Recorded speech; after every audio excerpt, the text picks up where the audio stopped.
Haleluya. Puji Bapa Yahweh. Shalom Aleihim saudara. Selamat sore ya, menjelang malam. Puji Bapa Yahweh, kita semua boleh kembali berkumpul ya pada hari ini. Kita bisa merasakan kebaikan Tuhan. Bapa Yahweh sungguh sangat baik dalam kehidupan kita, menyertai kita saudara. Bahkan yang lebih luar biasanya lagi, Tuhan itu menyingkapkan begitu banyak kebenaran firman ya kepada kita semua. Itu bukan karena kuat dan gagah kita ya, bukan karena kehebatan kita sesungguhnya ya, saudara dan saya ya, kita semua sama saudara ya, kita sedang belajar. Tapi puji Bapa Yahweh, semua rahasia, semua hal-hal yang mungkin banyak orang tidak memahami, tetapi bagi setiap saudara dan saya, kita itu semua dibukakan oleh Tuhan ya, perkara-perkara yang baru, rahasia-rahasia Elohim yang sungguh luar biasa saudara. Nah, puji Tuhan, malam hari ini saudara, saya tergerak untuk membagikan satu kebenaran firman Tuhan.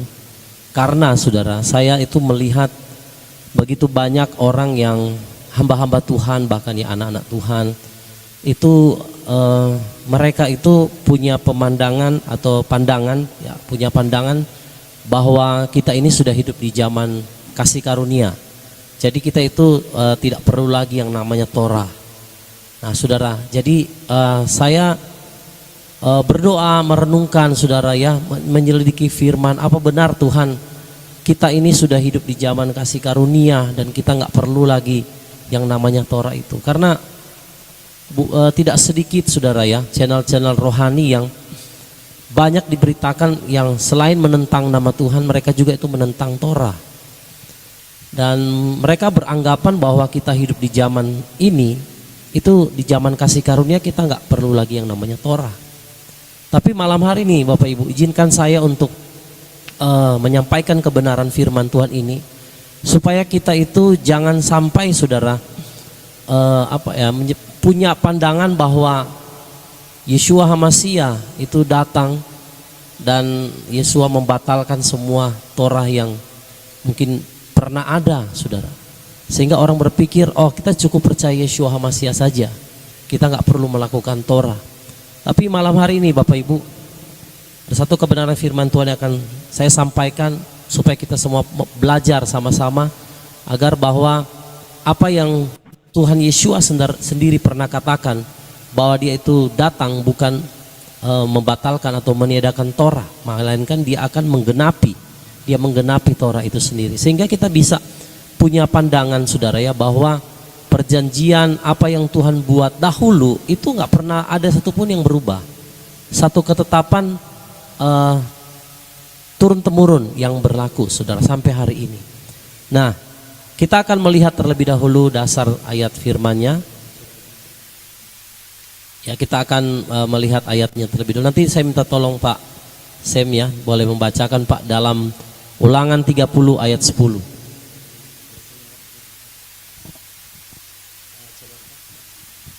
Pak Semi boleh tolong baca Ulangan 30 ayat 10.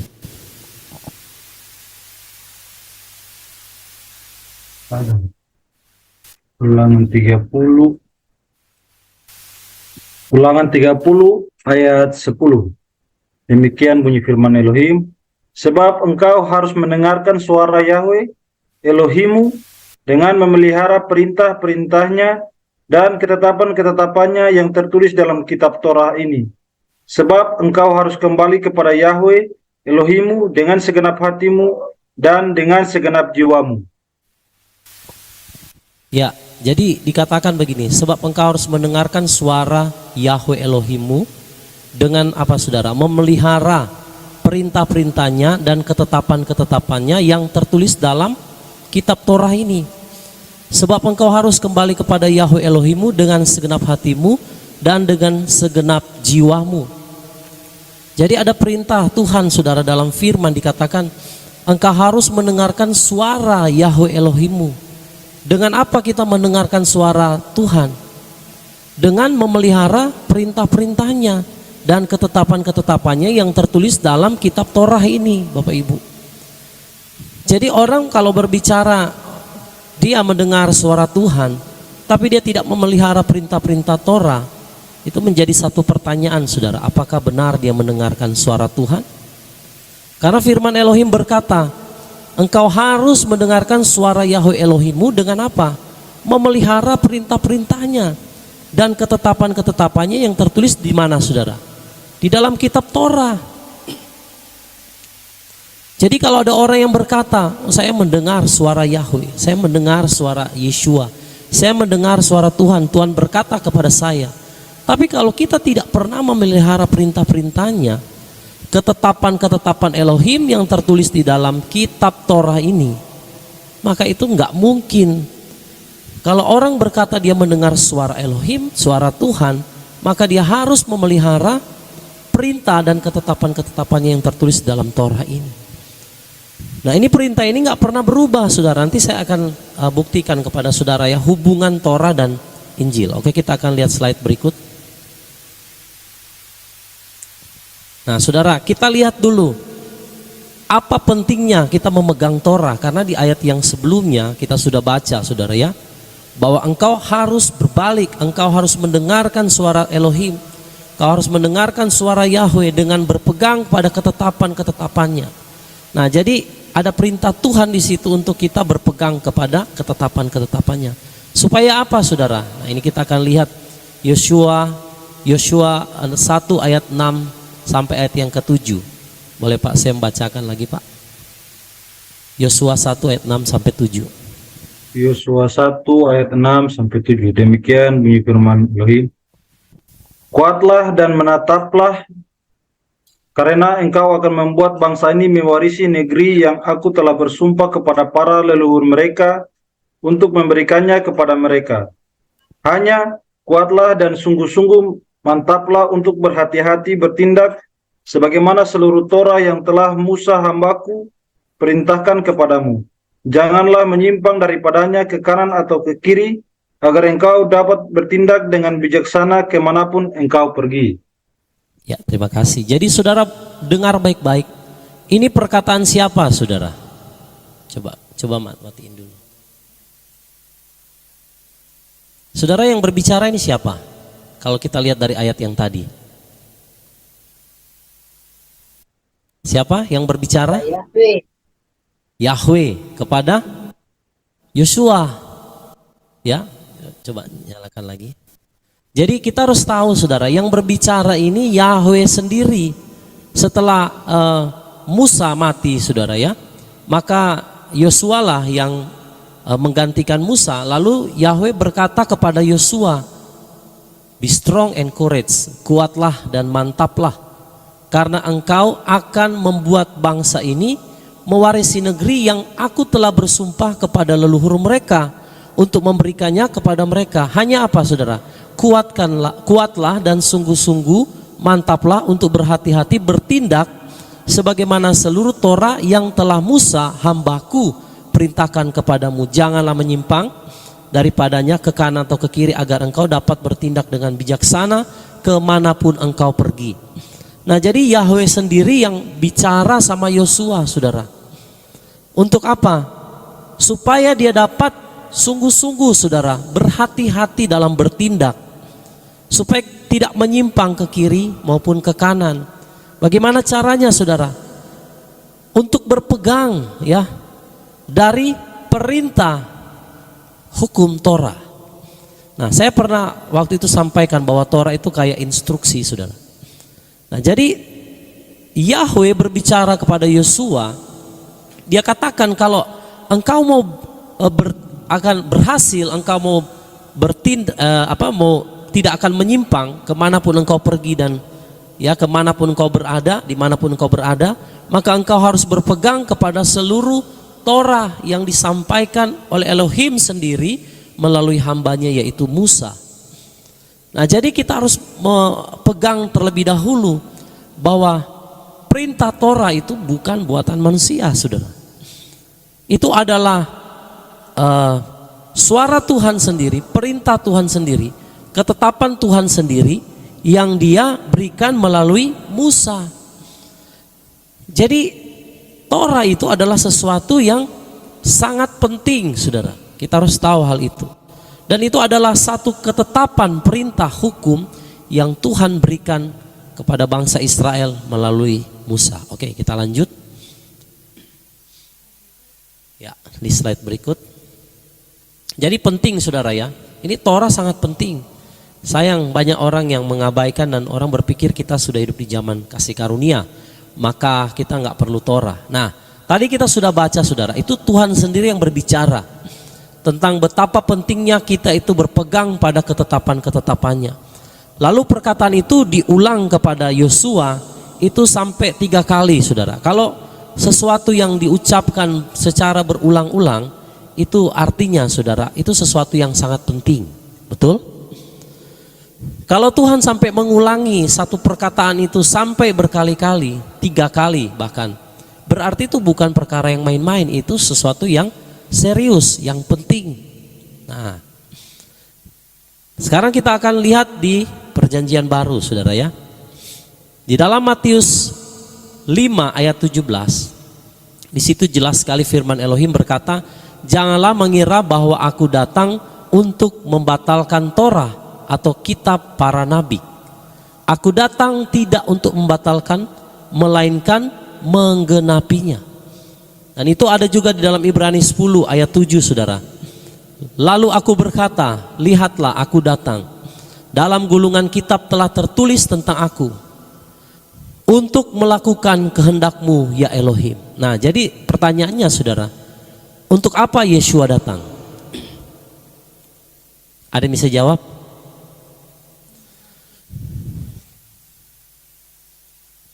Ya, boleh buka mic dulu. Menggenapi Torah, Pak. Ya, Menggenapi Torah. Ada lagi yang lain? Punya jawaban yang lain? Yeshua HaMashiach datang untuk membebaskan manusia dari kutuk hukum Torah. Ya. Tapi manusia harus hidup di bawah, tetap berpegang pada Torah, karena kan Torah ini suatu ketetapan yang Elohim Yahweh berikan itu turun-temurun sampai selama-lamanya. Di samping itu juga Yeshua HaMashiach datang untuk menebus kita semua manusia yang tadinya janji keselamatan itu hanya berlaku bagi bangsa Israel yang adalah umat pilihannya. Tapi dengan kematian Yeshua HaMashiach di kayu salib menguduskan kita dari segala kecemaran kita dan membuat kita menjadi serupa dan segambar kembali dengan Elohim, sehingga keselamatan bukan lagi merupakan bagian dari bangsa Israel, tapi keselamatan adalah bagian bagi semua orang yang percaya kepada Yeshua HaMashiach. Itu. Oke, kita lihat lagi slide-nya tadi ya. Terima kasih Ibu Cei ya. Nah, saudara, apa yang saudara sampaikan itu betul. Nanti kita akan lebih jelas lagi ya. Mari saya mengajak saudara melihat kata di sini ya, dalam Matius 5 ayat 17. Dikatakan di situ, aku datang tidak untuk membatalkan, melainkan untuk menggenapinya. Nah, saudara perhatikan kata menggenapinya di sini. Itu dalam kamus ya, Perjanjian Baru dia pakai kata plero. Plero itu artinya yang pertama mengisi. Ya, yang kedua memenuhi, yang ketiga arti dari plero itu melengkapi. Nah, jadi Yeshua datang bukan membatalkan Torah, tetapi dia apa? Mengisi, memenuhi, melengkapi apa yang Torah tidak dapat lakukan. Nah, jadi Yeshua itu tidak membatalkan Torah, Bapak Ibu, melainkan dia melengkapi, mengisi dan memenuhi apa yang kurang dari Torah itu sendiri. Kita tahu bahwa setiap perbuatan dosa itu harus ada penumpahan darah, dan itu yang tertulis dalam kitab Torah. Makanya bangsa Israel mereka selalu mengadakan pendamaian, mereka selalu saudara mempersembahkan korban untuk penghapus dosa-dosa mereka. Nah, saudara, penggambaran kambing dan domba, binatang itu tidak dapat menghapus dosa kita. Itu hanya bayangan saja. Dan itu waktu Yeshua datang, satu kali dia memberikan hidupnya untuk selama-lamanya, saudara. Nah, inilah yang dikatakan menggenapi, memenuhi, mengisi, melengkapi apa yang kurang dari Torah, yang tidak dapat dilakukan oleh Torah, itu dapat dilakukan oleh Yeshua. Maka dia katakan dia menggenapi, bukan membatalkan, saudara. Sangat jauh ya. Jadi Kalau Yeshua datang, saudara, dia menggenapi Torah, dia melengkapi, dia mengisi, dia memenuhi apa yang kurang dari Torah. Ya, karena apa yang tertulis dalam kitab Torah, saudara, ya, tentang korban hewan yang dipersembahkan, itu tidak dapat sebenarnya menggantikan atau menghapus dosa manusia. Jadi Yeshua harus mati di kayu salib, darahnya tercurah, baru bisa terjadi yang namanya penebusan, pengampunan dosa. Ya, oke, kita akan lihat slide berikutnya. Nah, saudara lihat bahwa di dalam Ibrani 9 ayat 12, boleh Pak Semi tolong bacakan, Pak? Ibrani 9 ayat 12. Ibrani 9 ayat 12, demikian bunyi firman Elohim. Bahkan dia telah masuk sekali untuk selamanya ke dalam tempat maha kudus untuk memperoleh penebusan kekal, tidak dengan darah domba jantan dan anak lembu, melainkan dengan darahnya sendiri. Nah, saudara lihat, yang Torah tidak bisa lakukan, saudara, itu digenapi atau dilengkapi oleh Yeshua. Jadi bukan dengan darah domba jantan, anak lembu, melainkan dengan darahnya sendiri. Lalu lanjut Pak di ayat 22 sampai ayat 25.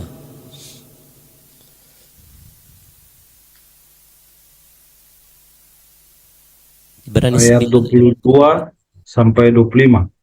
Dan hampir segala sesuatu disucikan dengan darah menurut Torah, dan tanpa penumpahan darah pengampunan tidak terjadi.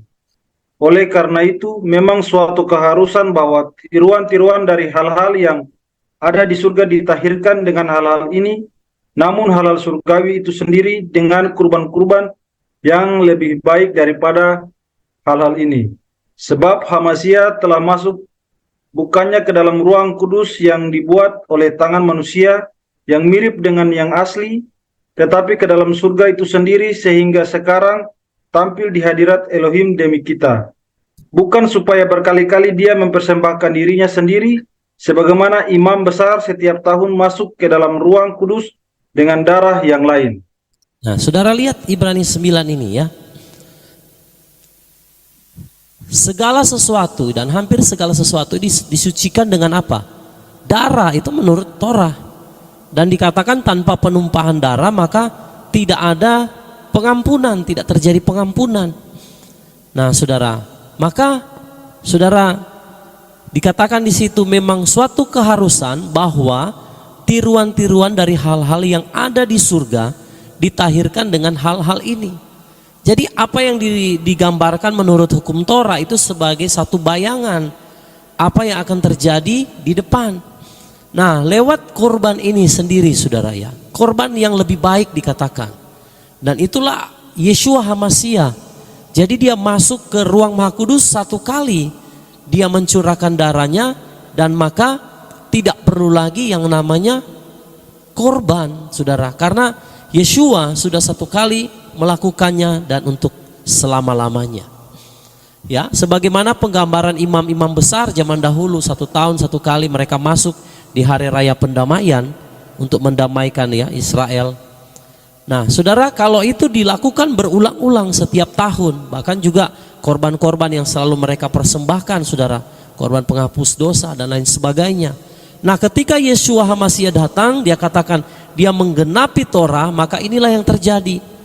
Maka yang tidak bisa dilakukan oleh Torah itu digenapi di dalam Yeshua Hamasia melalui karya, saudara, penebusan di salib. Maka kita semua hari ini tidak perlu, saudara, membawa korban. Ya, karena korban yang penggambaran bangsa Israel itu mereka pakai lembu, kambing, domba. Saudara, itu tidak dapat, saudara, menghapus dosa sebenarnya.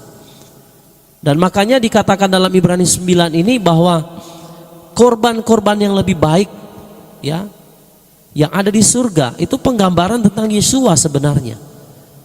Tidak ada korban yang lebih baik selain Yeshua, yang dimana dia, saudara, itu mati satu kali untuk selama-lamanya menghapus dosa kita.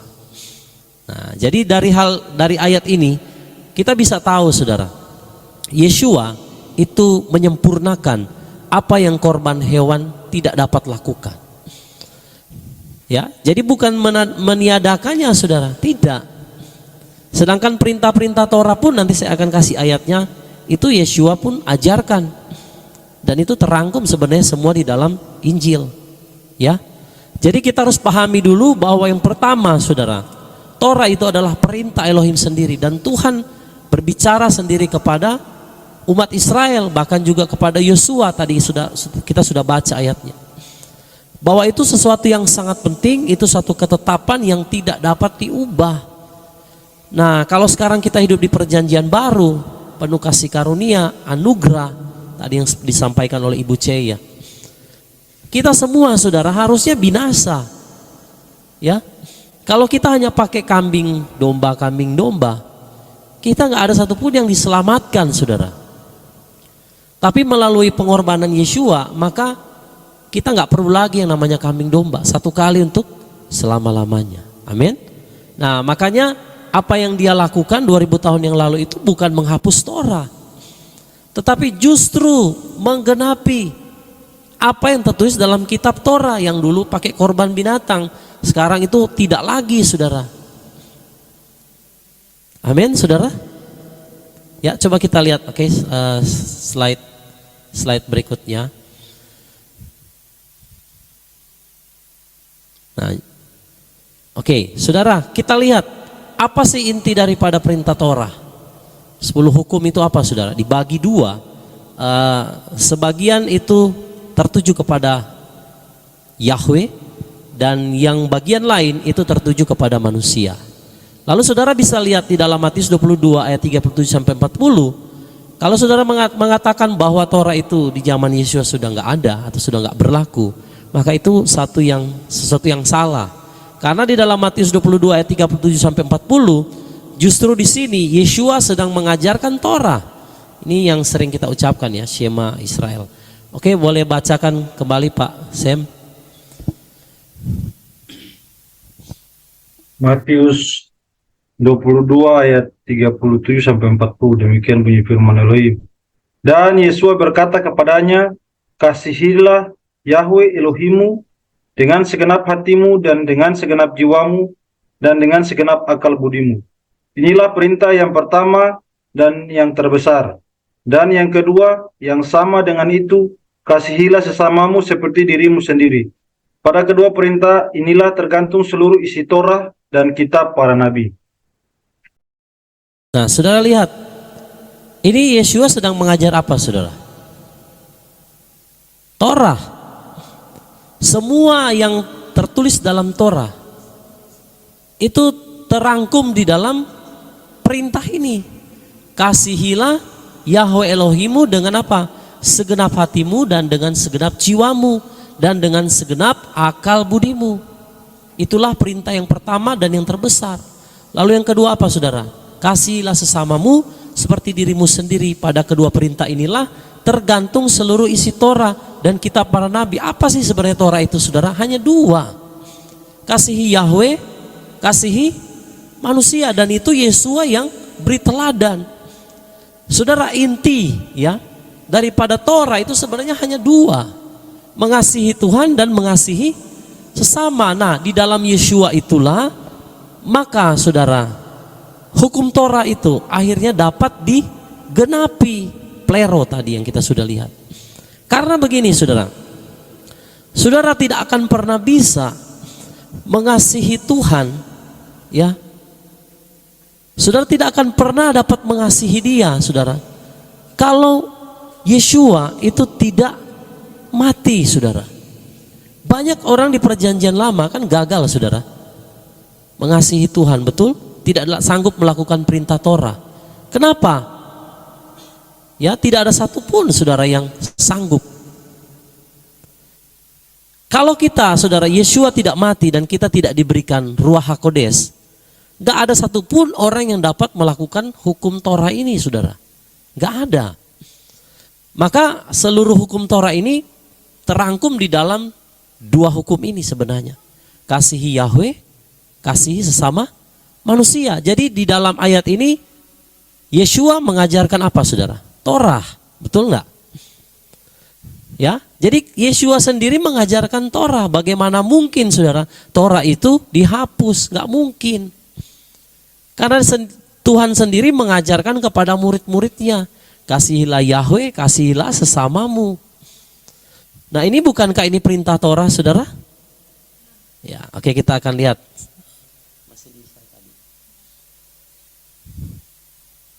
Ya, selanjutnya, saudara ya. Nah, saudara lihat sini. Seluruh isi Torah itu terangkum dalam hukum kasih yang Yeshua ajarkan. Tanpa kasih maka mustahil kita dapat melakukan perintah-perintah Torah, saudara.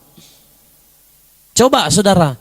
Saudara sanggup nggak melakukan Torah kalau saudara nggak mengasihi Tuhan, tidak mengasihi sesama? Bisa nggak kira-kira, saudara? Saudara bisa melakukan Torah nggak kalau kita nggak mengasihi Tuhan dan mengasihi sesama kita? Ya nggak bisa, saudara. Karena inti daripada hukum Torah itu mengasihi Yahweh dan mengasihi sesama manusia. Nah, kalau kita nggak punya kasih kepada Elohim, nggak punya kasih kepada sesama kita, ya mustahil orang itu dapat melakukan Torah. Karena di dalam dua perintah inilah sebenarnya inti dari hukum Torah. Maka kita harus punya kasih kepada Yahweh dan kasih kepada sesama. Sekarang, saudara, lihat yang kenapa Yeshua itu menggenapi Torah. Yeshua mati, saudara, untuk menggenapi Torah. Kenapa Yeshua harus mati?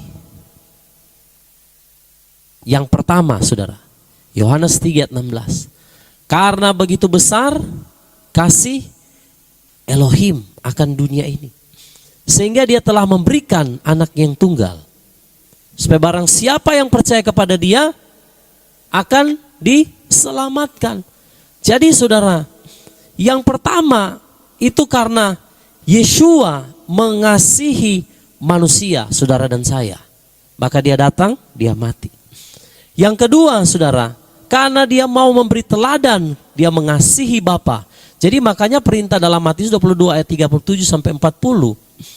Itu Yeshua bukannya sekedar mengajar Torah, tapi dialah Torah itu sendiri. Dialah yang sudah lebih dahulu berikan contoh bahwa dia datang oleh karena dia mengasihi saudara dan saya dalam Yohanes 3 ayat 16.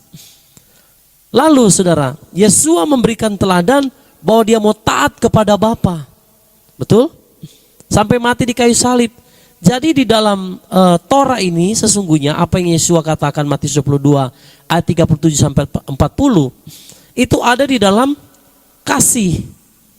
Karena Yeshua mengasihi saudara dan saya, lalu karena Yeshua mengasihi Bapa yang adalah satu dengan dia, maka dia mau taat perintah Bapa dan dia mengasihi saudara, maka dia mati di kayu salib. Nah, jadi itulah inti sebenarnya daripada Torah, mengasihi Bapa, mengasihi Elohim dan mengasihi sesama. Jadi Yeshua itu, saudara, Yeshua telah mengajarkan, bukan hanya sekedar mengajarkan, dia memberi teladan kepada kita. Bahwa, saudara, untuk kita dapat melakukan Torah, menggenapi Torah itu, maka kita harus punya kasih kepada Bapa, kasih kepada sesama manusia. Baru Torah itu dapat digenapi, dapat kita lakukan. Nah, makanya dalam firman Elohim dikatakan begini, karena Tuhan terlebih dahulu mengasihi saudara dan saya, maka kita juga wajib mengasihi Bapa, karena kasih itu telah dicurahkan kepada kita melalui Yeshua. Makanya saya katakan kalau Yeshua nggak mati, kasih Bapa tidak dicurahkan dalam hati kita, mustahil orang dapat menggenapi Torah, saudara. Mustahil orang itu dapat melakukan Torah. Maka seluruh Torah itu terangkum dalam hukum kasih yang Yeshua ajarkan. Ya, itu sebabnya kedatangan Yeshua tidak membatalkan Torah. Malahan dia sempurnakan apa yang Elohim perintahkan melalui para nabinya di masa lampau. Saudara, berapa lama ya dari waktu ke waktu itu semua nabi-nabi berbicara kasihilah Yahweh. Turutilah dia, taatilah dia, betul? Yang disampaikan oleh nabi-nabi itu sebenarnya perintah apa? Torah. Intinya sebenarnya ada di situ. Jangan berbuat jahat kepada saudara-saudara kita.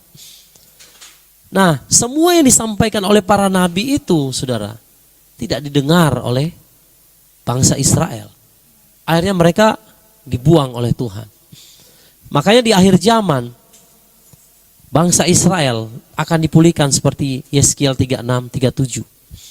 Ketika mereka berseru, Baruch haba Beshem Yahweh. Baru saudara mereka itu akan dipulihkan, dibangkitkan.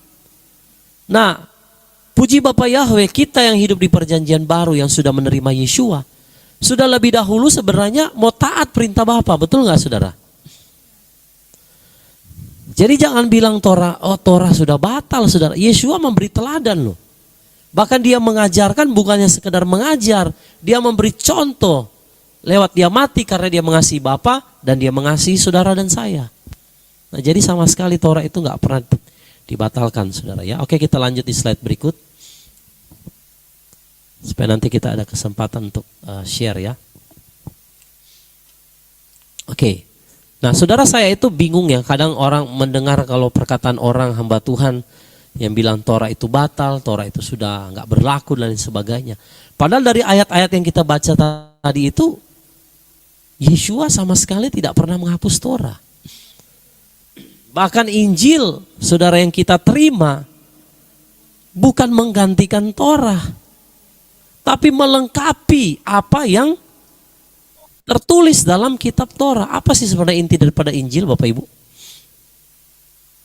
Kalau saudara baca Matius, Matai ya, Markus, Lukas, Yohanes atau Yohanan, apa sebenarnya inti daripada Injil? Injil isinya apa sebenarnya saudara? Kasih Bapa bagi kita semua. Keselamatan, ya kan? Nah semua itu kan gambaran dari Torah. Maka ketika Yeshua datang, dia menggenapi semua yang tertulis dalam kitab para nabi. Sehingga tidak ada satupun yang batal ataupun gugur ataupun dihilangkan saudara. Nah ini diteguhkan dengan ayat ini. Matius 5 ayat 18. Boleh Pak Sem baca?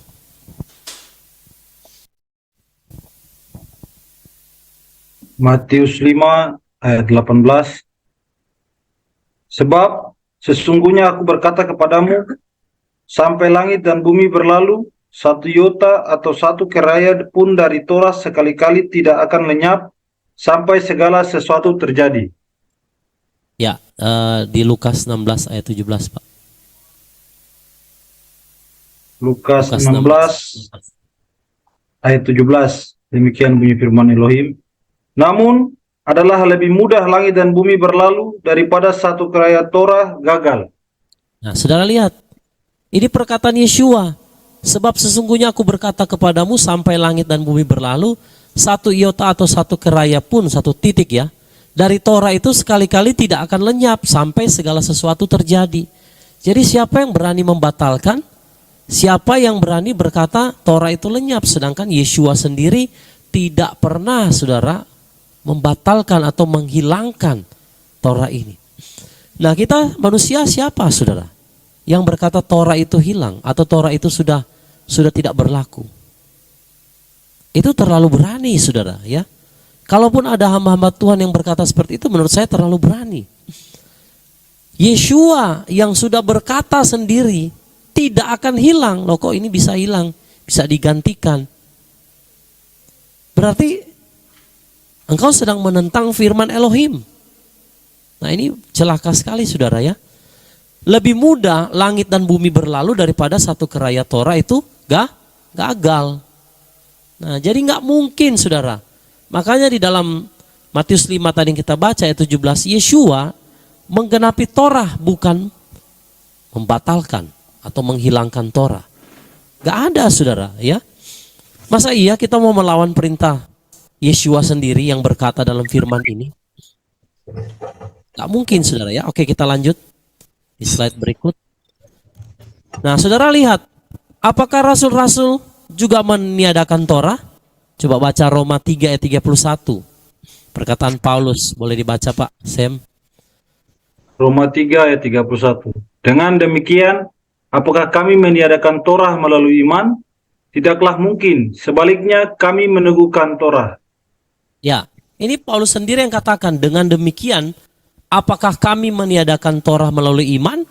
Tidaklah mungkin, sebaliknya kami meneguhkan Torah. Jadi lihat, rasul-rasul pun tidak pernah meniadakan Torah.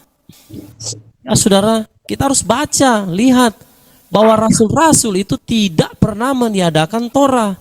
Karena mereka sudah punya iman kepada Yeshua, terus mereka meniadakan Torah. Tidak.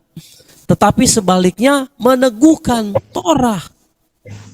Nah saudara, jadi lihat, baik Yeshua maupun para rasulnya tidak pernah meniadakan Torah. Ya, selain kan saudara, selain mereka mengajarkan ya apa yang Torah perintahkan, ya karena Torah itu adalah perintah Bapa Yahweh sendiri. Kalau Yahweh yang berfirman, tidak mungkin Yeshua yang dia katakan begini, aku tidak berbicara dari diriku sendiri, tapi aku berbicara dari apa yang aku dengar. Yang dia dengar siapa? Bapa. Masa perintah Bapa tidak disampaikan oleh Yeshua? Gak masuk akal saudara. Lalu Yeshua bicara sama muridnya. Sekarang para murid rasul tidak mendengarkan apa yang Yeshua katakan. Itu gak mungkin. Sebagaimana Yeshua mendengar perintah Bapa, dia lakukan, diajarkan, maka rasul-rasul juga sama Bapak Ibu. Ya, dalam Yohanes 14 ayat 15. Jika kamu mengasihi aku, peliharalah perintah-perintahku. Ini murid. Seorang murid yang mengasihi gurunya, mengasihi Yeshua, dia harus pelihara perintah-perintahnya. Apa perintah-perintahnya? Yang tadi kita baca saudara. Kasihilah Yahweh Elohimmu, kasihilah sesama manusia. Itulah rangkuman atau inti daripada hukum Torah. Lalu dalam Yohanes 14 ayat 21 saya baca, siapa yang memiliki perintah-perintahku dan memeliharanya, dia itulah yang mengasihi aku. Dan siapa yang mengasihi aku, ia akan dikasihi oleh Bapakku. Dan aku akan mengasihinya dan akan menyatakan diriku kepadanya. Nah ini yang penting saudara. Garis bawahi Yohanes 14 ayat 21 ini. Dikatakan siapa yang memiliki apa? Perintahku. Berarti siapa yang memiliki Torah, perintah Tuhan. Yang tadi Shema Israel. Ya, kasihilah Yahweh Elohim, kasihi sesama manusia. Jadi dikatakan siapa yang memiliki perintah-perintahku, yang pegang Torah dan apa? Memeliharanya, maka dikatakan apa? Dialah yang mengasihi aku. Jadi mustahil saudara itu mengasihi Tuhan kalau saudara nggak pegang dan memelihara perintah-perintahnya. Perintahnya itu apa saudara? Ya Torah. Kasihi Yahweh, kasih sesama. Nah terlepas dari 613 saudara peraturan yang ditulis, ya, tetapi inti daripada semua itu adalah ini, kasihi Yahweh, kasihi sesama. Dan dikatakan saudara, kalau kita mengasihi Tuhan, yaitu melakukan perintah dan memelihara perintah-perintahnya, maka dia dikatakan apa? Ia akan dikasihi oleh Bapa. Bagaimana saudara berseru, ya Aba, ya Bapa, Bapa Yahweh. Kalau saudara nggak pegang perintah Torah, bagaimana Bapa mau mengasihi kita saudara? Karena yang dikatakan yang dikasihi oleh Bapa ialah mereka yang memelihara perintah-perintah. Itulah Torah. Lalu kalau kita dikasihi Bapa, maka dikatakan apa? Dan aku akan mengasihinya. Dia dikasihi juga oleh Yeshua dan akan menyatakan diriku kepadanya. Saudara, saya harus katakan ini. Banyak orang mungkin bertahun-tahun jadi orang Kristen katanya. Percaya Yeshua HaMashiach. Tapi berapa banyak yang tidak mengenal siapa itu Yeshua? Betul? Kenapa mereka nggak kenal Yeshua? Kenapa mereka kenal nama Tuhan yang lain? Kenapa saudara? Sebenarnya kalau dari ayat yang tadi kita sudah baca, kalau kita berpegang perintahnya Elohim, perintahnya Bapa, memelihara, Yeshua akan datang menyatakan dirinya. Betul? Nah kenapa banyak orang nggak kenal Yeshua? Yang mereka kenal ilahnya orang Arab. Bukan Bapa Yahweh yang datang saudara menyatakan dirinya. Dan mereka sama sekali menolak Yahweh, menolak Yeshua. Bagaimana Yeshua mau menyatakan dirinya? Itu akibat dari apa, saudara? Mereka menolak mentaati perintah Tuhan. Mereka beranggapan kita sudah hidup di zaman kasih karunia, kita nggak butuh Torah. Salah, saudara. Yeshua mengajarkan Torah, murid-murid mengajarkan Torah. Mereka semua pelaku-pelaku Torah. Karena itu perintah Bapa, saudara. Jadi bagaimana kita mau dikasih Bapa, bagaimana Yeshua mau menyatakan dirinya kalau kita tidak berpegang pada perintah-perintah itu? Gak mungkin, saudara. Ya, oke, kita lanjut. Ya. Jadi saudara harus pahami lebih dahulu ya, bahwa murid-murid itu nggak pernah meniadakan Torah loh, saudara. Ini Paulus sendiri yang berkata dalam Roma 3 ayat 31. Oke, kita lanjut ke slide berikut. Nah, saudara, kalau saudara mengasihi Elohim, itu berarti saudara menuruti perintahnya. Wujud dari Injil ialah mengasihi Elohim, melakukan perintah-perintahnya, mengasihi sesama kita. Itu sebenarnya intinya. Kalau saudara, kita itu nggak akan pernah bisa mengasihi Tuhan dan mengasihi sesama kalau kita itu tidak, saudara, melakukan perintahnya. Nggak akan pernah bisa. Makanya, saudara, Yeshua mati, ya, menggenapi Torah itu, dan kasih Elohim dicurahkan dalam hati kita melalui karya Ruach HaKodes yang memampukan kita itu bisa mengasihi. Kalau saudara bisa mengasihi musuh-musuhmu, maksudnya kita sebenarnya nggak punya musuh, tapi orang menganggap kita musuh, itu maksudnya. Kalau kita dimampukan untuk berbuat baik kepada orang yang berbuat jahat kepada kita, sebenarnya itu bukan karena kekuatan kita, saudara, Bapak Ibu. Itu karena Ruach HaKodes, kasih Bapa yang dicurahkan di dalam hati kita melalui Yeshua, melalui karya juga Ruach HaKodes. Itu yang memampukan kita sehingga kita bisa mentaati perintah Tuhan, mengasihi sesama, mengasihi Yahweh. Itu, saudara. Nah, jadi maka saudara yang dikasih dalam Tuhan, kalau kita melihat Torah, ya, itu kan gigi ganti gigi, mata ganti mata, betul? Nah, setelah Yeshua datang menyatakan menggenapi Torah, malah Tuhan katakan apa? Berkati orang yang menganiaya kita, yang mengutuk kita. Kenapa kita bisa mampu, saudara? Ya karena kasih Bapa dicurahkan di dalam hati saudara dan saya. Itu yang memampukan kita untuk melakukan perintah-perintahnya. Tanpa itu, saudara, nggak ada yang mampu, nggak ada yang sanggup. Tapi puji Bapa Yahweh, kasih itu dicurahkan di hati kita. Maka saudara, kita dimampukan oleh Tuhan untuk dapat mengasihi Dia dan mengasihi sesama kita. Maka kita bisa melakukan semua ini yang Tuhan perintahkan. Itulah, saudara, orang yang mengaku percaya Yeshua. Beda dengan orang yang lain.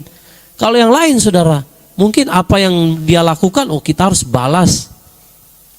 Pembalasan lebih kejam dari perbuatan, itu kata orang dunia. Tapi orang-orang yang mengikuti Yeshua HaMasiah, berkati, saudara, orang yang mengutuk kita. Berkati orang-orang yang berbuat jahat kepada kita. Nah, inilah, saudara. Jadi kita bisa mampu mentaati semua ini oleh karena kasih Bapa telah dicurahkan di dalam hati setiap saudara dan saya. Oke, kita akan lanjut. Oke, nah ini ayat ini yang seringkali orang pakai, saudara, untuk membuat satu pengertian atau mengajarkan kepada orang lain bahwa sebenarnya Torah itu hanya berlaku bagi bangsa Israel. Sebelum saya masuk di ayat ini, Yeshua mati untuk siapa, saudara? Apakah hanya untuk bangsa Israel? Mati untuk kita semua. Nah, saudara lihat ayat ini.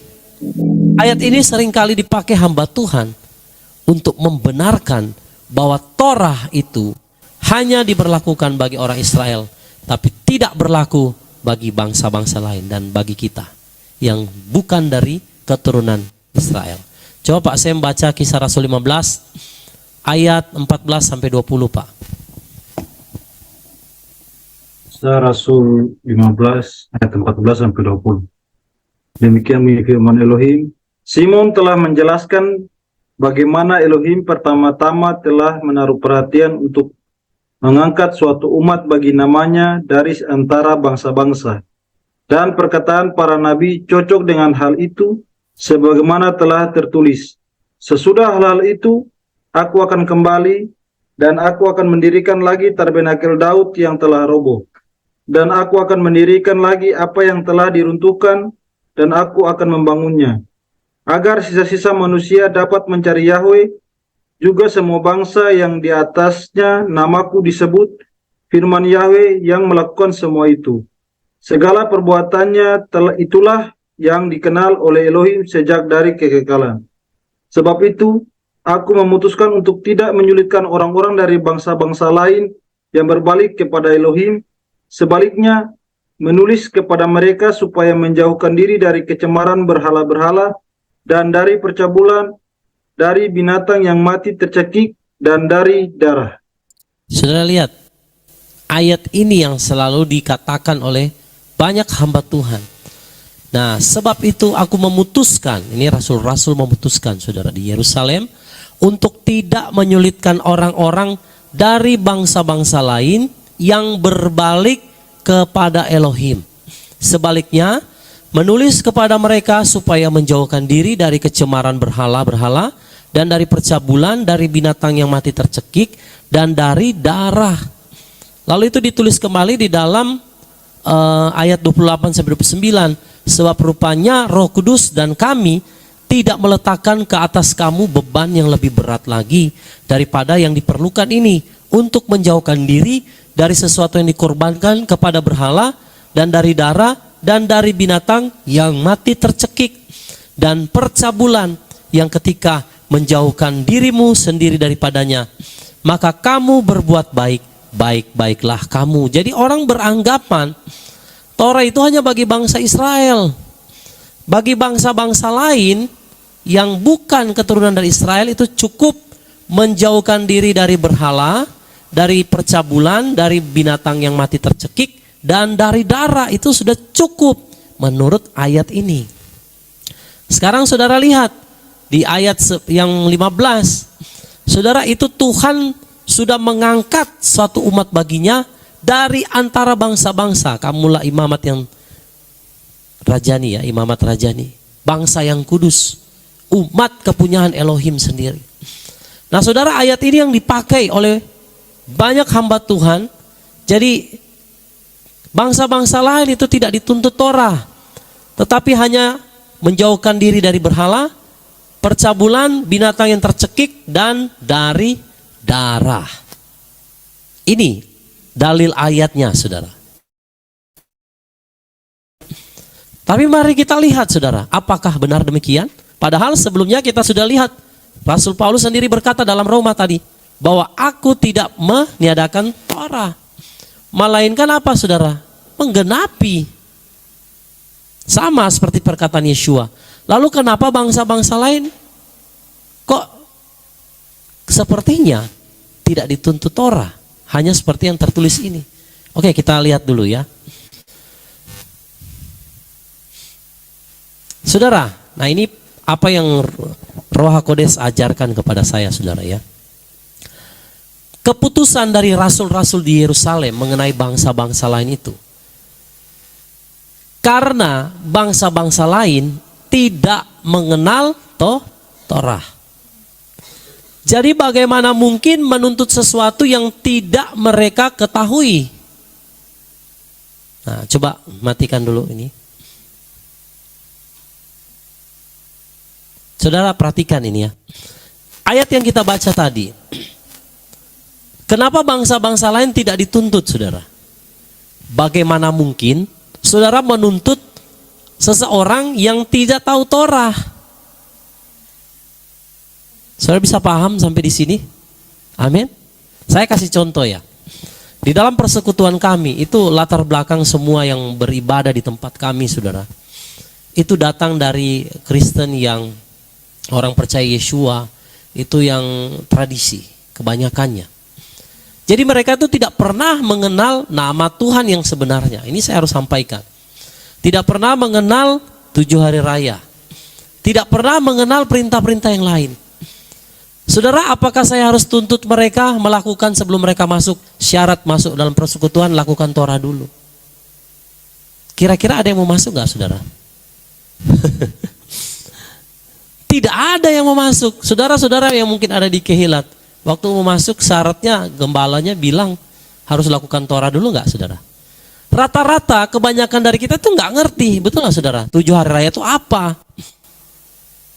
Bahkan kita ini, saudara, orang-orang yang pemakan darah tadinya, pemakan daging-daging yang dilarang oleh Elohim. Tapi saudara perhatikan baik-baik, firman yang disampaikan keputusan para rasul, saudara harus baca baik-baik. Tidak menyusahkan bangsa lain untuk berbalik. Bukan untuk selamanya, saudara. Coba lihat dulu ayatnya. Ya, kembali ke yang tadi. Ya, sebentar. Ya, coba mundur. Saudara, ya di sini apa? Sebab itu aku memutuskan untuk tidak menyulitkan orang-orang dari bangsa-bangsa lain yang berbalik kepada Elohim. Oke, matinya.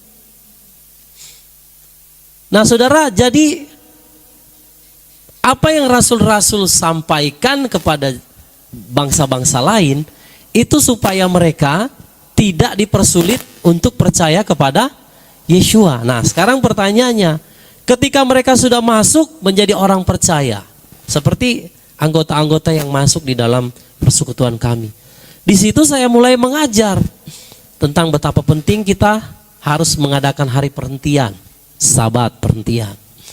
Penting kita tidak mengkonsumsi makanan-makanan yang Bapak Yahweh larang untuk dimakan. Penting bagi kita untuk merayakan 7 hari raya. Nah, saudara, waktu bangsa-bangsa lain ini diajar oleh rasul-rasul, kira-kira kalau menurut saudara, mereka diajar dengan apa? Yang saudara baca kitab perjanjian lama, perjanjian baru itu apa sih, saudara?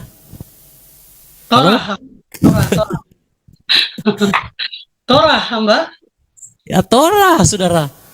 Apakah saudara diajarkan yang lain? Dapat kitab yang lain? Enggak ada.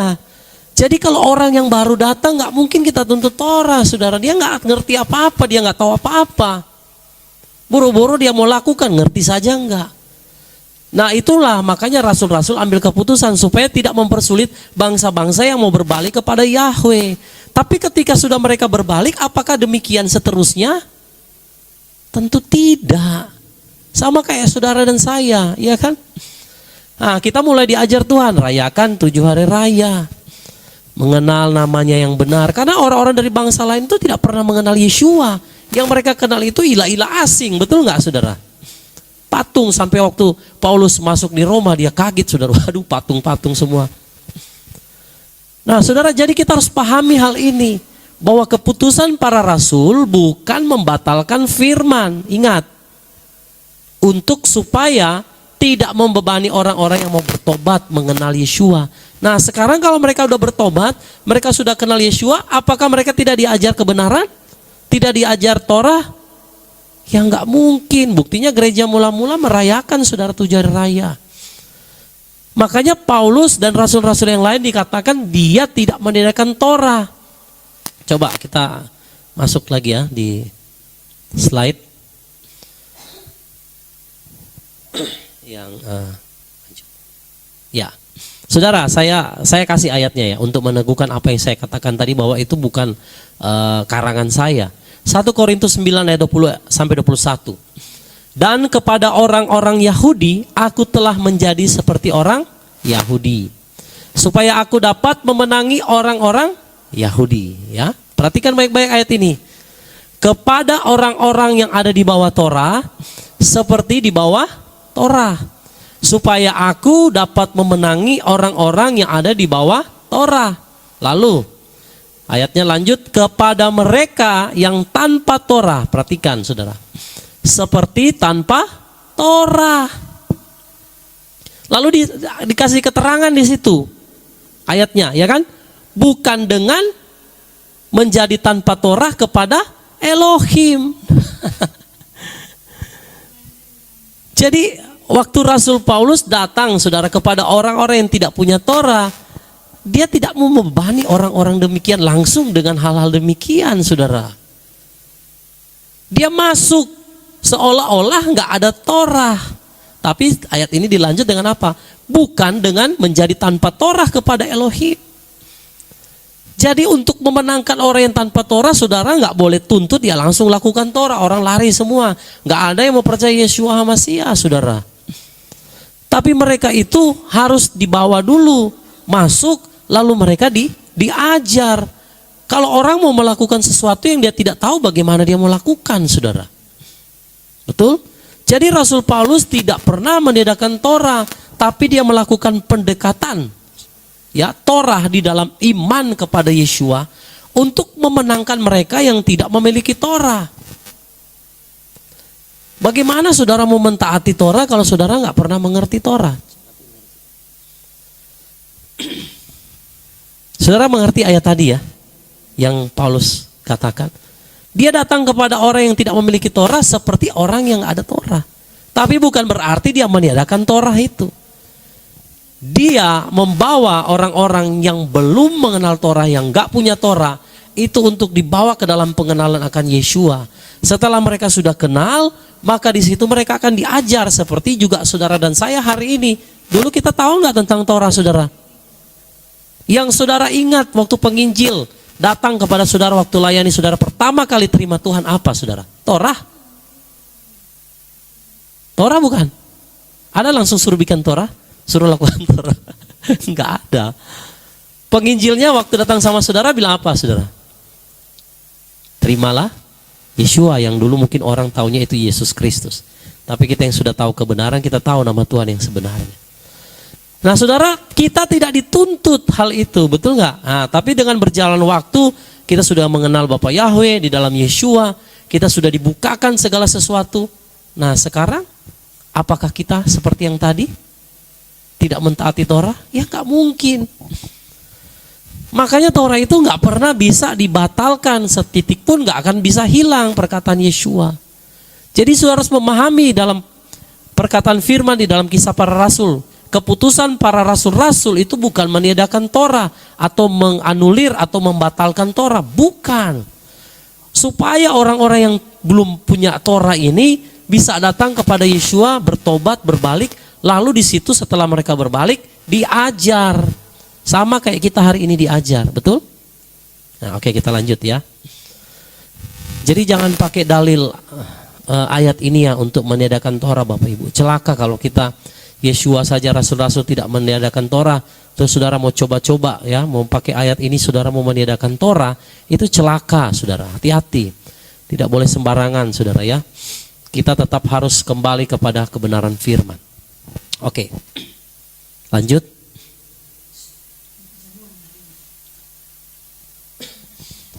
Nah saudara, Roma 7 ayat 12 sampai ayat yang ke-13.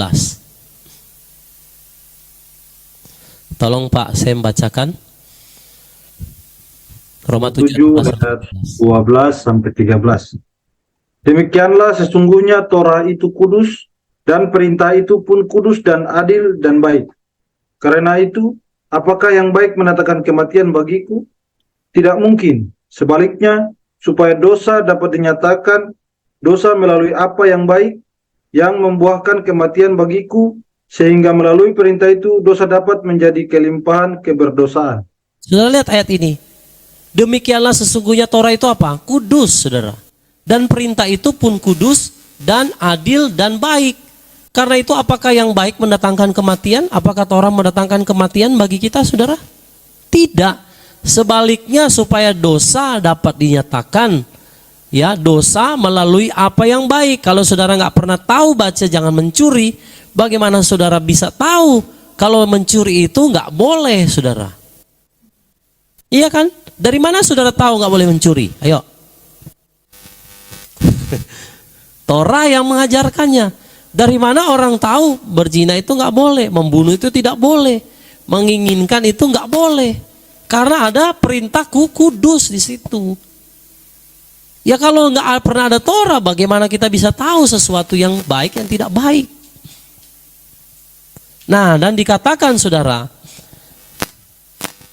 Rasul Paulus katakan, karena itu apakah yang baik mendatangkan kematian bagiku? Tidak mungkin. Sebaliknya, supaya dosa dapat dinyatakan dosa melalui apa yang baik, yang membuahkan kematian bagiku. Sehingga melalui perintah itu dosa dapat menjadi kelimpahan keberdosaan. Maksudnya gini, oleh karena perintah Torah itulah kita bisa tahu mana yang Tuhan gak suka, mana yang Tuhan mau kita lakukan. Kalau saudara tidak punya Torah, saudara akan menjadi buta. Tidak tahu mana kehendak Elohim, mana yang baik, tidak bisa membedakan mana yang baik, mana yang tidak baik. Saudara paham sampai di sini?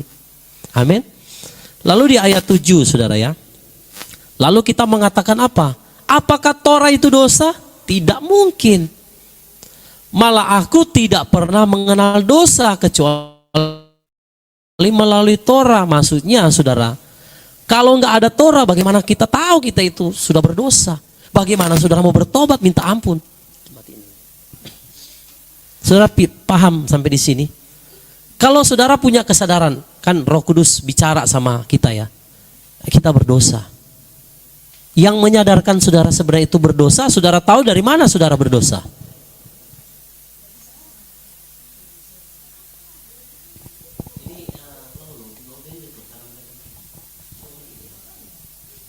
Ya, dari mana orang bisa tahu dia berdosa? Dari Torah, Bunda. Torah, Pak. Firman. Kalau saudara nggak pernah tahu Torah, dari mana saudara bisa mengetahui yang saudara lakukan itu salah, lalu saudara berbalik? 1 Yohanes 1 ayat 9. Saya sadar ya, saya salah Bapak. Saya bertobat, saya minta ampun. Kenapa saudara bisa tahu? Ya karena ada perintahnya, ada firman. Nah itu. Lah kalau nggak ada Torah ya bagaimana mungkin? Apakah karena kita hidup di zaman kasih karunia kita bebas mencuri, membunuh, berzina? Tidak saudara, malah hukum Torah standarnya dinaikkan. Yang tadinya hanya memandang berzina itu kan secara fisik berzina. Tuhan katakan kalau engkau memandang saja engkau sudah berzina. Bayangkan standarnya naik. Kalau kita membunuh menghilangkan nyawa, tapi di dalam pengajaran Yesua apa? Kalau engkau membenci saudaramu, engkau sudah membunuh. Nah, jadi melalui Torah itulah Paulus berkata dia bisa tahu dia berdosa. Lalu ada timbul kesadaran untuk berbalik. Kalau nggak ada Torah bagaimana saudara bisa tahu bahwa kita semua ini berbuat salah dan kita bertobat minta ampun sama Tuhan? Nggak mungkin saudara ya. Oke, kita lanjut. Jadi Torah itu adalah perintah kudus ya, yang justru membuat kita bisa memahami apa yang menjadi kehendak Tuhan, apa yang menjadi larangan-larangan Tuhan. Lalu dikatakan di situ saudara, Roma 7:7, lalu kita akan mengatakan apa? Apakah Torah itu dosa? Tidak mungkin. Malah aku tidak pernah mengenal dosa kecuali melalui Torah, sebab aku juga tidak tahu apa itu hasrat. Jika Torah tidak mengatakan jangan mengingini. Dari mana saudara bisa tahu jangan mengingini? Ya karena ada perintahnya. Nah kalau nggak ada perintahnya, apakah kita bebas saudara? Karena kita sudah percaya Yesua, terus kita bebas mengingini apa saja? Nah, dalam apa yang Yesus ajarkan tidaklah demikian. Maka saudara harus tahu dan sadar bahwa Torah tidak pernah dibatalkan. Sama sekali enggak. Tuhan tidak pernah batalkan, rasul-rasul pun tidak pernah batalkan. Oke, kita lanjut. Nah saudara, Pak Sem boleh baca ya Roma 8 ayat 3-9 Pak. Roma 8 ayat 3-9. Demikian bunyi firman Elohim. Sebab apa yang Torah tidak mampu, yang olehnya dia selalu menjadi lemah karena daging, Elohim dengan mengutus putranya sendiri dalam keserupaan dengan daging dan daging dosa dan sehubungan dengan dosa, telah menghukum dosa di dalam daging, supaya tuntutan kebenaran Torah dapat digenapi di dalam kita yang tidak hidup menurut daging, tetapi menurut roh. Sebab mereka yang hidup menurut daging memikirkan hal-hal daging, tetapi mereka yang hidup menurut roh, hal-hal mengenai roh. Sebab pola pikir daging adalah kematian, tetapi pola pikir roh adalah kehidupan dan damai sejahtera. Sebab pola pikir daging adalah perseteruan terhadap Elohim, karena dia tidak ditundukkan oleh hukum Elohim, bahkan karena hal itu tidak mungkin. Dan mereka yang hidup dalam daging tidak mungkin berkenan kepada Elohim. Dan kamu tidak hidup dalam daging, melainkan dalam roh, jika memang roh Elohim tinggal di dalam kamu. Tetapi seseorang tidak memiliki roh Hamasiah, ia bukanlah miliknya. Nah, saudara lihat, apa yang Torah tidak mampu, itu oleh karena menjadi lemah ya, karena daging, maka Yeshua sendiri dalam keserupaan dengan daging, ya, dia telah menghukum dosa itu di dalam daging, supaya apa? Supaya tuntutan kebenaran Torah, perhatikan ayat ini yang 3 ya, dapat digenapi di dalam kita yang tidak hidup menurut daging, tetapi menurut roh. Jadi tuntutan kebenaran hukum Torah itu dapat dilakukan kalau kita hidup menurut roh, saudara, bukan menurut daging. Sebab dikatakan pola pikir daging itu adalah kematian, tapi pola pikir roh adalah kehidupan dan damai sejahtera. Dan pola pikir daging itu perseteruan terhadap Elohim. Justru dari Torah ini kita bisa tahu, Bapak Ibu, mana itu yang satu yang daging, mana yang roh. Ya kan? Dari perintah itu yang kudus itu kita bisa tahu bagaimana supaya kita bisa berkenan kepada Tuhan untuk menjauhi kejahatan, melakukan perintahnya untuk hidup di dalam kekudusan dan kebenaran. Dari mana saudara bisa tahu? Ya dari Torah, perintah Tuhan. Ya, semua yang diajarkan, yang ditulis dalam kitab Torah, di dalam Torah, saudara, itu semua demi kebaikan saudara dan saya. Sebagai instruksi untuk kita dapat hidup di dalam jalan-jalannya Elohim. Maka tuntutan kebenaran Torah ini tidak dapat dilakukan kalau kita hidup menurut daging. Makanya kita harus hidup dipimpin oleh roh, baru kita bisa melakukan perintah Torah. Saudara lihat, orang nggak mau menguduskan hari perhentian Sabat, perhentian. Tidak mau taat makanan yang Tuhan larang. Tidak mau melakukan 7 hari raya, maunya sukanya perayaan-perayaan paganisme. Valentine, Jingle Bells, apalagi saudara. Banyak sekali saudara yang lebih suka kayak begitu. Iya kan? Kenapa bisa seperti itu? Ya karena daging semuanya, Bapak Ibu. Coba lihat saudara, orang kenapa nggak mau makan makanan kosher? Yang Bapak mau kita makan makanan seperti itu. Ya karena kedagingan, betul nggak saudara? Betul? Karena suka daging. Wah, kalau orang Manado bilang golojo, rakus saudara. Orang Ambon juga sama ya, galojo katanya. Rakus saudara. Kenapa nggak mau makan yang Bapak perintahkan? Ya karena kedagingannya kuat. Lalu kenapa nggak mau perhentian Sabat? Ya karena kedagingannya kuat. Pengen jalan-jalan, pengen kumpul-kumpul, pengen ya happy-happy. Kenapa nggak mau merayakan 7 hari raya? Ribet Pak. Mendingan yang ada pohon-pohonnya, bagi-bagi kado enak, happy-happy. Daging semua. Makanya dikatakan dalam Roma 8 tadi, orang-orang yang hidup dalam daging itu nggak bisa melakukan tuntutan kebenaran Torah. Yang bisa lakukan itu hanya mereka yang hidup di dalam roh, saudara. Nah ini harus kita pahami. Kalau orang mau mentaati kebenaran Torah, dia harus hidup dalam roh. Kalau saudara masih penuh kedagingan, hura-hura, suka ya makan-makan enak dan pesta pora dan sebagainya, ya jelas saudara akan tolak Torah. Pasti. Coba lihat saudara, kebanyakan orang yang menolak Torah karena apa?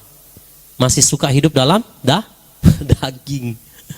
Oke, kita lanjut masih di slide tadi ya. Roma 8 ayat 13 saya baca buat saudara. Sebab jika kamu hidup menurut daging, kamu akan segera mati. Tetapi jika oleh roh kamu mematikan perbuatan tubuh, kamu akan hidup. Nah makanya nggak heran saudara. Orang kalau tidak turut perintah Tuhan, Torah, mati pada akhirnya. Saya akan kasih ayatnya. Bukan hanya mati secara fisik Bapak Ibu, tapi kebinasaan menanti. Maka dikatakan di sini, tetapi jika oleh roh kamu matikan perbuatan tubuh, kamu akan hidup.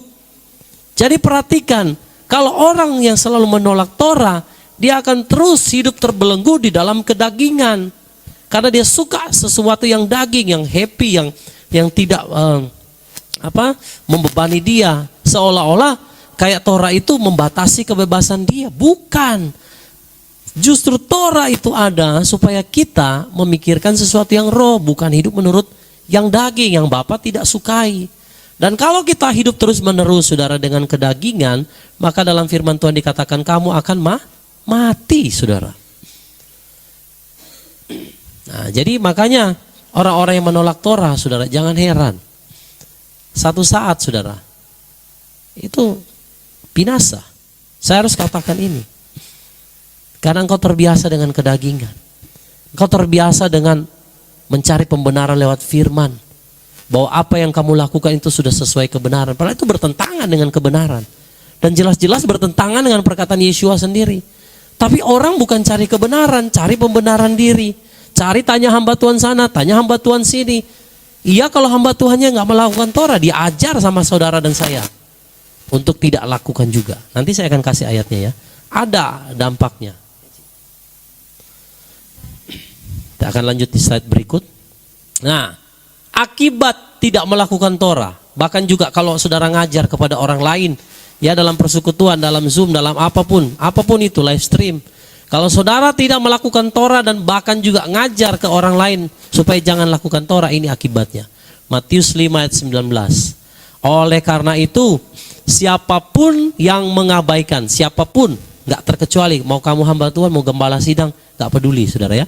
Siapapun yang mengabaikan satu dari perintah-perintah yang terkecil ini dan mengajar orang-orang secara demikian, mengabaikan juga, dia akan disebut yang terkecil dalam kerajaan surga. Namun siapa yang dapat melakukan dan mengajarkannya, dia akan disebut besar dalam kerajaan Samayim atau kerajaan surga. Jadi kalau orang nggak melakukan Torah dan juga ngajar ke orang lain, dia akan dapat tempat paling rendah dalam kerajaan Samayim. Saya kasih dalam kurung, kalau masuk surga. Ya, kan belum tentu sudah. Kalau nggak mentaati perintah Tuhan, hidup dalam kedagingan, kira-kira bisa nggak masuk surga? Itu kan pertanyaannya. Belum tentu. Nah, jadi Bapak Ibu, sekali lagi, kalau orang mengajar untuk tidak melakukan Torah dapat tempat rendah. Ada yang mau masuk dapat tempat rendah di Samayim? Coba tolong angkat tangan. Ada?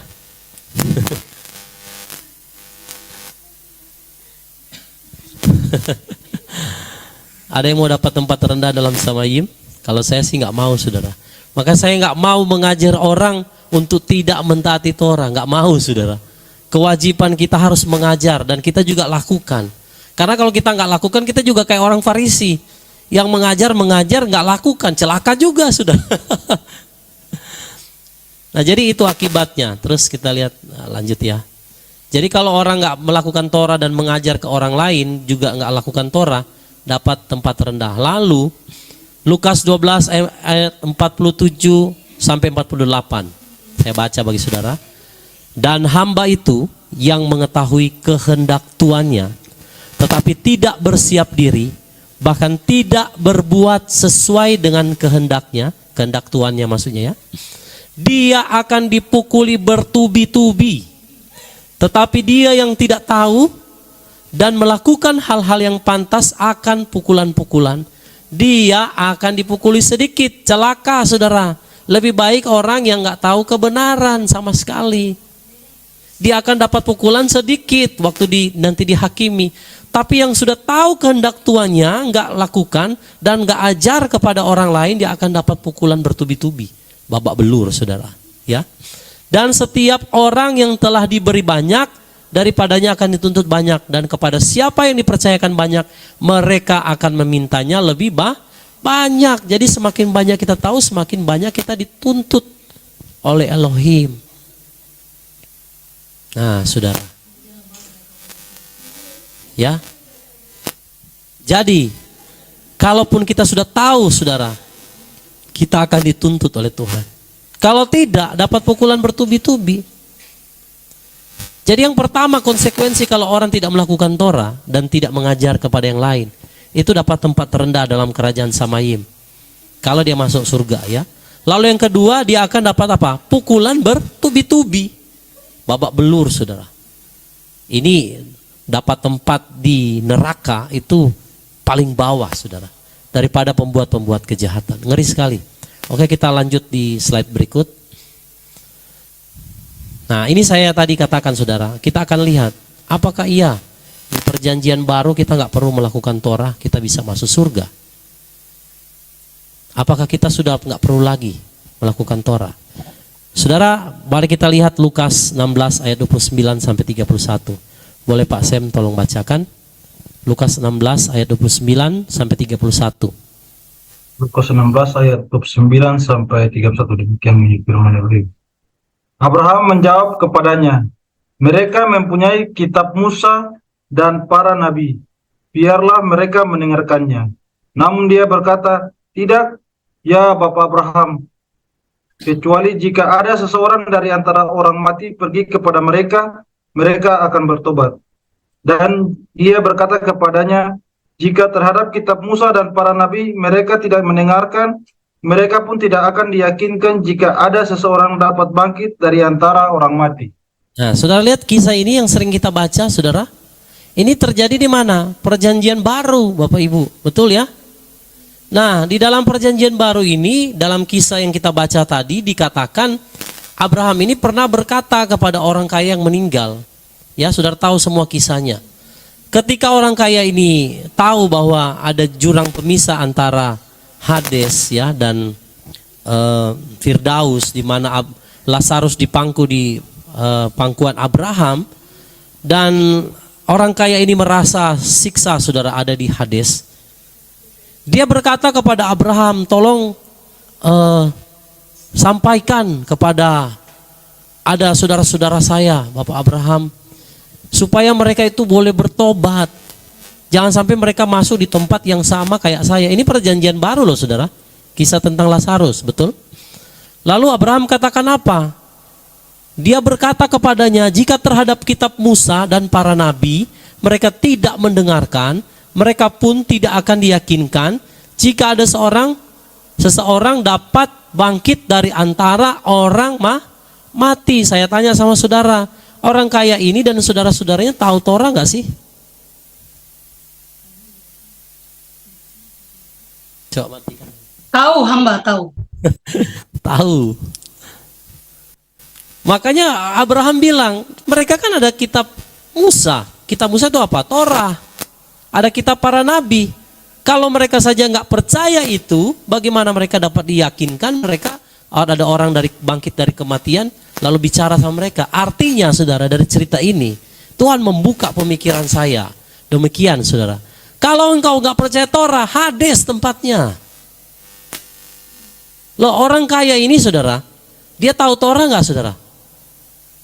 Tapi tidak lakukan, betul? Makanya dia ada di mana? Ada di Hades.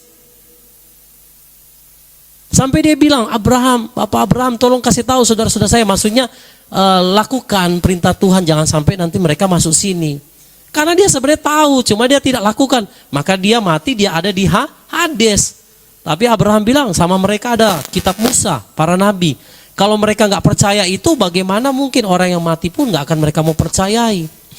Saudara, hari ini kalau ada yang bangkit dari kematian, berbicara kepada banyak orang, taati perintah Tuhan, lakukan perintah Torah, nggak ada yang mau percaya. Betul nggak, saudara? Karena memang firman Tuhan sudah katakan. Ini cerita di mana? Perjanjian baru. Abraham seolah-olah dalam cerita ini, saudara, saya dapat kesimpulan, kalau orang nggak melakukan perintah Tuhan, Torah Tuhan, akan berakhir di Hades, saudara. Itu yang dikatakan tadi, akan menerima pukulan bertubi-tubi, Bapak Ibu. Ngeri sekali. Jadi, saudara, siapa yang berani membatalkan Torah? Ayo. Siapa yang mau meniadakan Torah? Siapa yang nggak mau hidup melakukan perintah Tuhan, Torah? Hades tempatnya, saudara. Ngeri sekali. Jadi jangan main-main. Apalagi kita hamba Tuhan tahu kebenaran, kita tidak mengajar kepada orang lain. Malah kita mengajar untuk membuat orang membangkang atau menolak Torah. Ini celaka, saudara. Ya, oke, kita lanjut. Sedikit lagi saudara ya, supaya kita semua paham. Dari cerita Abraham, Lazarus ini saudara kita tahu. Orang yang tidak melakukan perintah Torah itu ada di Hades. Oke. Ya, lanjut di slide berikut. Oke, saudara lihat ini. Ini ayat yang selalu dipakai orang untuk menyerang para penyembah Bapa Yahweh. Galatia 1 ayat 6-7. Tolong Pak saya bacakan. Galatia 1 ayat 6-7. Aku heran bahwa demikian cepat kamu berpindah dari Dia yang telah memanggil kamu ke dalam anugerah Masia kepada Injil yang berbeda, yang sebenarnya tidak ada yang lain, selain adanya beberapa orang yang menggelisahkan kamu dan bermaksud memutarbalikan Injil Hamasia. 2 Korintus 11 ayat 4 Pak. 2 Korintus 11 ayat 4. Sebab sesungguhnya kalaupun ada yang datang memberitakan Yesua yang lain, yang tidak pernah kamu beritakan, atau kamu menyambut roh yang berbeda yang tidak pernah kamu sambut, atau Injil yang berbeda yang tidak pernah kamu terima, kamu terus bertahan dengan baik. Saudara perhatikan, tadi saya sudah jelaskan Injil. Isi Injil apa? Torah. Kasihi Yahweh, kasihi sesama. Jadi kalau ada orang yang bilang, kita ini penganut Injil yang lain. Injil yang mana? Injil itu isi apa? Kasih Bapa. Ya, dicurahkan dalam hati kita untuk kita dapat mengasihi Bapa dan mengasihi sesama. Jadi yang dikatakan Injil lain itu apa, saudara? Saya mau bilang, Injil yang lain adalah Injil yang tidak mengajarkan Torah. Karena Yesus mengajarkan Torah, saudara. Jadi kalau orang bilang, oh Pak, itu penganut Injil yang lain, ILT3. ILT3 bukan Injil. ILT3 itu terjemahan. Kayak terjemahan baru, itu bukan Injil lain. Saudara paham gak sih sebenarnya apa yang dinamakan Injil? Tadi saya sudah singgung di awal kan Injil. Kaitannya Injil dengan Torah itu apa? Injil melengkapi Torah. Iya kan? Berarti yang dimaksud dengan ayat ini, Injil yang lain, itu adalah Injil yang tidak mengajarkan apa? Torah. Karena Yesus saja mengajarkan Torah. Nah, sekarang siapa yang memegang Injil yang lain? Ayo. Yang menyembah Bapa Yahweh kah? Atau orang-orang yang menolak nama Tuhan, yang tidak mau peduli dengan Torah? Ayo. Siapa sebenarnya yang memegang Injil yang lain? Karena Injil yang benar, saudara, Injil yang benar itu mengajarkan Torah. Karena Yeshua sendiri mengajarkan Torah. Ya kan, dia selalu ada di sinagog-sinagog pada Sabat, dia membacakan Torah. Jadi kalau ada orang yang datang menginjil, datang bawa Injil, menolak Torah, dia sedang membawa Injil yang lain. Saya mau katakan itu, saudara. Hati-hati, Yeshua tidak pernah membatalkan Torah. Jadi kalau ada orang datang bilang, kamu tidak perlu melakukan Torah, dia sedang membawa Injil yang lain. Ya, Yeshua yang lain. Emang ada Yeshua yang lain ya? Oke, kita lihat dulu ayatnya. Tadi kan sudah baca ya. Ini mau salahkan orang bilang pakai Injil yang lain, tapi kitab yang mereka pegang juga sebenarnya, saudara, terjemahannya agak sedikit ngawur ya. Saudara lihat Matius 27 ayat 16, baca terjemahan baru Pak Sem. Matius 27 ayat 16. Ini saya kasih ya bagi orang-orang yang selalu bilang yang baca ILT3 itu Injil yang lain ya. Oke, silakan Matius 27 ayat 16. Dan pada waktu itu ada dalam penjara seseorang yang terkenal kejahatannya yang bernama Yesus Barabas. Sekarang lihat yang terjemahan ILT3 Pak. Dan pada waktu itu mereka mempunyai seorang tawanan terkenal yang disebut Barabas. Ada nggak nama Yesus di situ? Halo? Kemarin saya buka kan Roma 8 ya. Ada kalimatnya dipotong. Sekarang di ayat ini ada nggak nama Yeshua di situ, saudara? Kenapa di terjemahan baru ditulis ada Yesus Barabas? Berarti ada Yesus yang lain. Nah, yang suka mengatakan orang-orang yang menyembah Bapa Yahweh itu punya Injil lain, Yeshua yang lain. Nah, ini orang-orang yang kayak begini. Karena mereka baca terjemahan baru, saudara. ternyata di sana ada Yesus yang lain. Yesua hanya satu, kalau Yesus banyak. Ada Yesus Barabas ternyata. Kalau Yesua hanya satu, Yesua Masia. Makanya kalau orang nggak percaya Yesua Masia, saudara, dia akan percaya Yesus yang lain. Banyak Yesus, ada Yesus Barabas, Yesus dari Italia, ada juga nama Yesus dari Italia, ya kan? Banyak nama Yesus. Oleh orang Brasil, Jesus, apa pemain bola ada nama Yesus, sudah. Nah, dari terjemahan ini saja kita lihat, saudara, ada kekeliruan di sana. Yesua itu nggak ada sebenarnya Yesua yang lain, hanya satu. Tapi kenapa sampai di ayat yang tadi kita baca ada Yesus yang lain, ada Yesua yang lain? Tadi saya katakan kalau Injil yang lain itu tidak mengajarkan Torah. Nah, sekarang Yesua yang lain yang orang katakan sebenarnya nggak ada Yesua. Kalau Yesus lain banyak Yesus. Tapi Yesua itu hanya satu. Kalau sampai firman bila ada Yesua lain, itu karena orang datang mengajar Yesua, saudara, yang tidak mengajarkan Torah. Sedangkan Yesua mengajarkan Torah nggak, saudara? Itu Yesua yang lain. Kalau Yesus ya banyak memang. Yesus dos Santos, ya. Pemain bola juga ada. Tapi Yesua itu hanya satu. Nah, kalau ada yang bilang Yesua datang, Yesua lain, itu karena apa? Dia mengajarkan, tidak mengajarkan Torah. Karena kalau Yesua Hamasia mengajarkan Torah, betul nggak, saudara? Coba lihat slide. Nah, jadi saudara bisa paham ya apa itu Injil yang lain, apa itu Yesua yang lain. Ya. Nah, saudara lihat Matius 27 ayat 16. Ayat tadi yang kita sudah baca ya. Di sini kan versi terjemahan baru itu Yesus Barabas. Kalau saudara lihat ILT 3 itu hanya Barabas. Kalau saudara lihat versi King James Version juga tidak ditulis Jesus. Di sini nggak ada, hanya Barabas. Nah, jadi saudara harus hati-hati. Banyak orang yang selalu mengatakan ini orang-orang yang menyembah Bapa Yahweh sedang membawa Injil yang lain, Yesus yang lain katanya. Saya setuju kalau Yesus yang lain memang banyak. Tapi Yesua itu hanya satu yang mengajarkan Torah. Oke, ini slide yang terakhir. Saudara.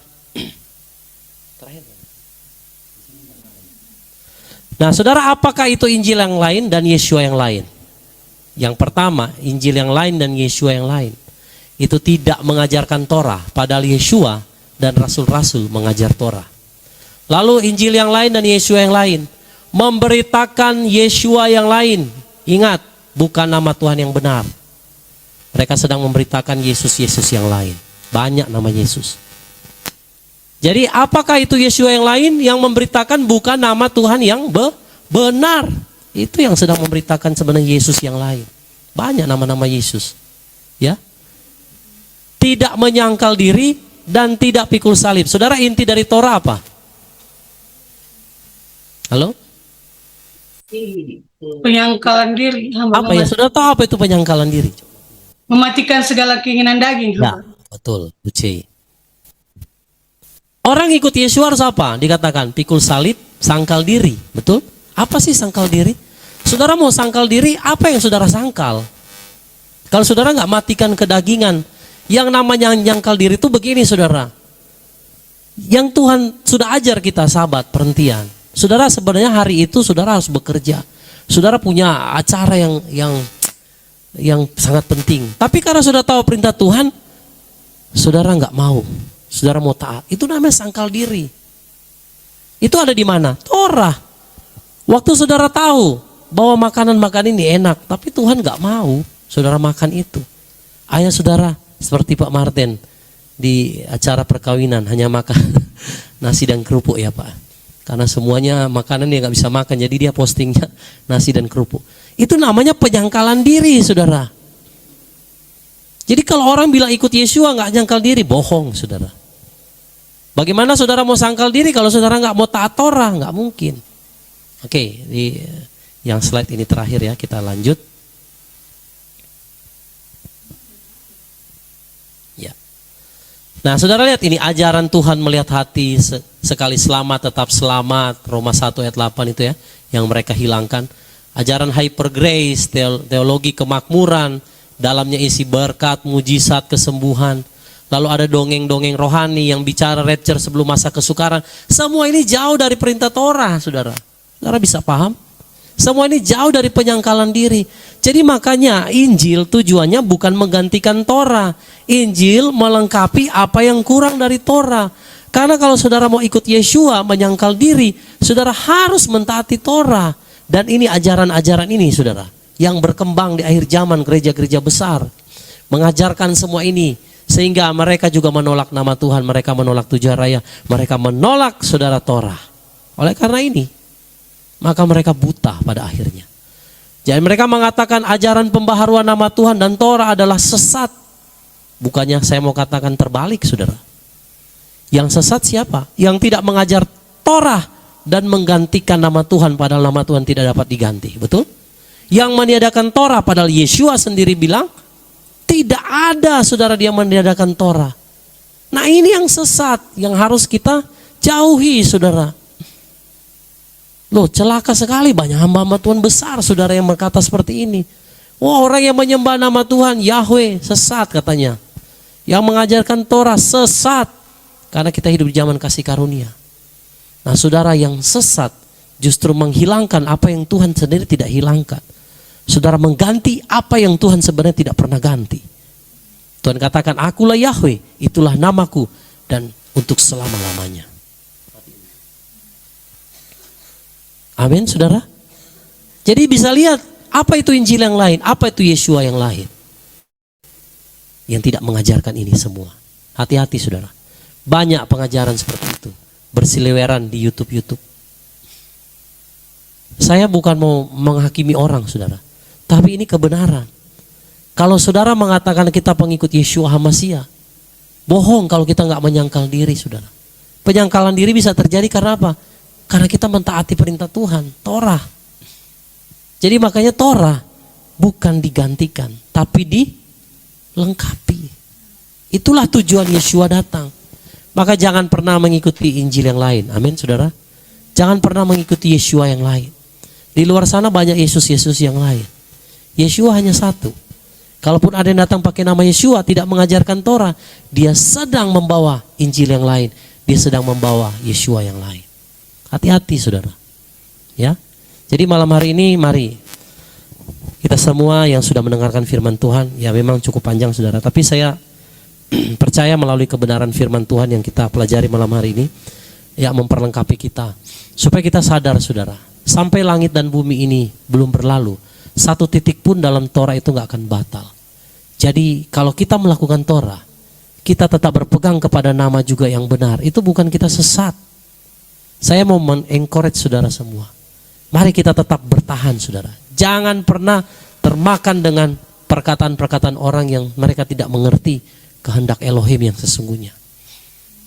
Jangan sampai kita terbawa oleh ajaran-ajaran ya Injil yang lain, Yeshua yang lain dikatakan, yang tidak mengajarkan perintah Bapa untuk mentaati Torah. Banyak saudara di luar sana.